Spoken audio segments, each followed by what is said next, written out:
What's up, guys? It's TCM MarkyB here. Obviously, it keeps going out of focus, and I'm really sorry about that. It's probably going to do that because I'm actually in my sister's room right now, due to my girlfriend's actually in my room, and I didn't really want to interrupt her. So I just decided to move to her room while doing this vlog.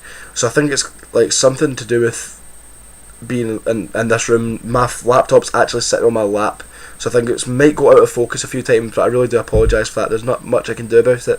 But you're not really going to be watching this video to look at my face. It's really going to be to listen to my answers to the questions that I've been provided.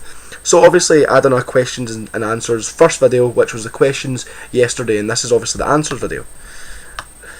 So I'm going to start off. I'm going to go from the bottom to the top on the questions. So, what team do you think is better than the new Prof, the old Epsilon? In Europe, I don't think there's been a team that's better than the old Epsilon so far. The new Prof, we've got to see how they do. I'm not sure. I've not played against them, not scrimmed against them. I know Mad Cat and Judd are amazing players, so they'll no doubt be a top quality team. Excellence and Gunshot, amazing players who've obviously been in Prof for quite a while. And their experience as a whole, their whole team are very experienced at the top level, won numerous LAN events, and I just can see them smashing EJL. So that hopefully that answers your question. Where do you see TCM the next year? Obviously, we want to continue to improve. We want to come first place. That's our aim. We want to be winning events, so we want to become the best team in Europe. That's our aim. If your team needed an all-round player, who would you personally pick, Judd or Karma? Judd, because he's from Europe and I know him. I'm trying not to go into too much detail on these answers because I recorded this before, and I went into loads of details with all the questions, and then Mom ended up coming in and interrupting it, and I had to scrap the whole thing. So I'm trying not to go into too much detail on these things, which I'm just kind of making it short and sweet, not dragging these questions out, but I've just dragged that question out loads. What main role do you always run in competitive, and also can you do a video of how to play roles, for example, OBJ smarter? OBJ smarter. Obviously, for the last few teams I've been in, I've been the anchor, and I'm certainly considering doing roles such as how-to videos on how to anchor, I know how to objective, I know how to do everything. I would say I'm quite a versatile player.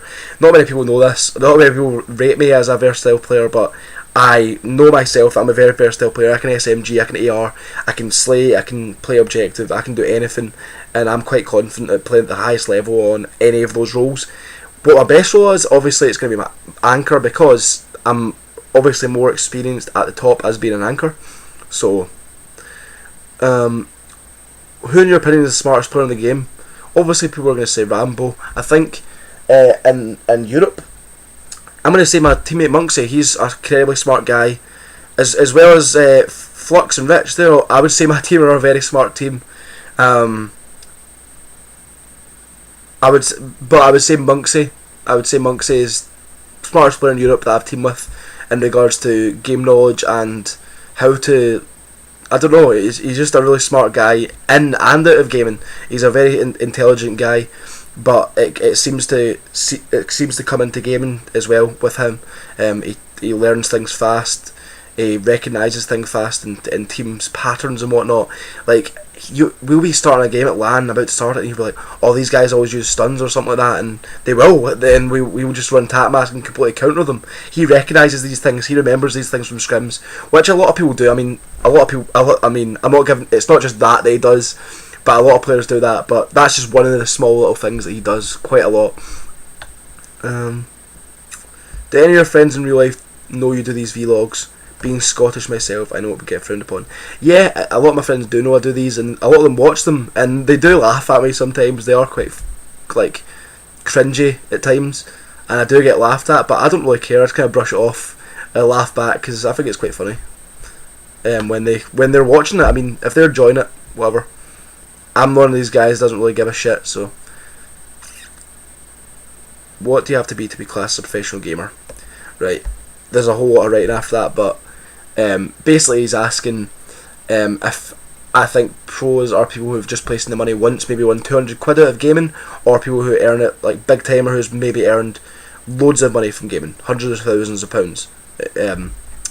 I think it's people who have earned like be able to live on the money they make from gaming. So people who have won maybe £200 at one EGL and came 7th, 8th. Another time, I wouldn't really consider them professional. I wouldn't really consider myself professional. I've not won anything to live on. Some people have different opinions of it. I'd say professional gamer. That term, professional gamer, that is people who live on it, people who work at machinima, people who stream and make loads of money, people who do YouTube, and that's their career. I'd say those are professional gamers. But MLG Pro and EGL Pro, that's slightly different. They're just people who have placed in the pro section of those respective events. So I'd say, obviously myself, I'm an EGL Pro because I've placed top 8. Who's the most professional player you've ever played with? Riddles, I'd say. I don't really need to say anything more. He's just the most professional player I've teamed with. He's a very respectful guy, and I respect him so much. He's probably like I said. I would always say before a team with Riddles, I was actually a team with Momo at the time, and when I was actually getting offered to play with Dignitas to join them, I was actually teaming with Momo, and I asked him this question. I was like, "Who is the player you've always wanted to team with?" And I bet you have the same answer. And he said Riddles, and I said yep. And I was like, well, I've just been offered to join Dignitas with Riddles. And he was just like, go ahead, man, because he knows how much I wanted to team with him, and it was a great experience to team with Riddles. So I kind of elaborated on that answer. Yep, Riddles is the most professional player I've ever teamed with. What brought you into competitive scene? It was game battles. Same with most people. I'd say they got through game battles. I'd say obviously other people got in through other ways, through word of mouth, through friends and whatnot, but I'd say for myself it was game battles. If Prof challenged TCM to a Hell in the Cell match at EGL main stage, what would be your predictions?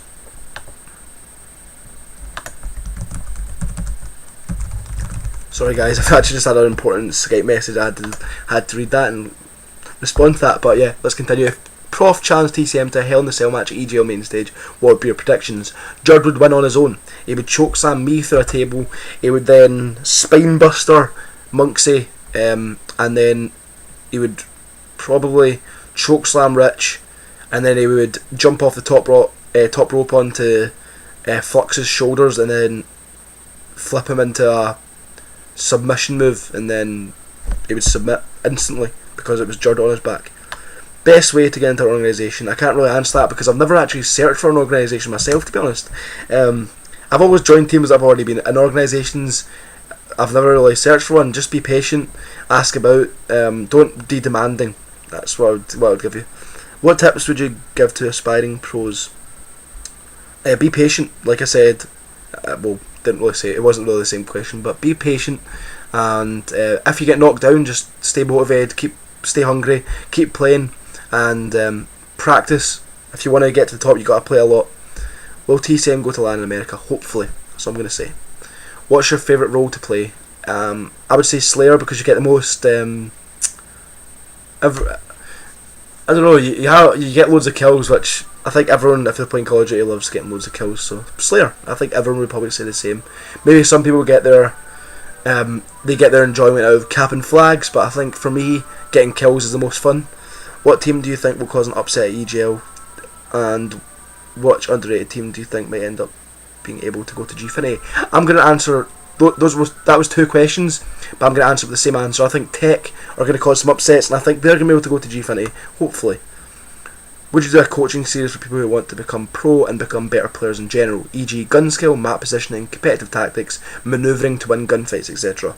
Yeah, I'd definitely consider doing videos like that. If people watch them, if people want that sort of stuff, I'd certainly consider it. I've heard you've got a receding hairline from Monksy. Yep. As you can see, it's pretty receding, but I think Jake's got a worse receding hairline. Monksy told me you have a receding hairline. Is this true? Yes, but as I've said, Jake probably has a worse receding hairline. He looks kind of like Wayne Rooney. And that's actually all the questions, guys. Some of those are quite weird questions. Some of them are just your bread and butter. I just say bread and butter in every video. They're your bread and butter question and answer questions. But hopefully you've enjoyed this video, and hopefully you feel like you've got closer to me. There was no real kind of. I wanted some kind of more personal questions, but obviously that's not happened. But oh well, I'll do another question and answer video in a few weeks' time maybe.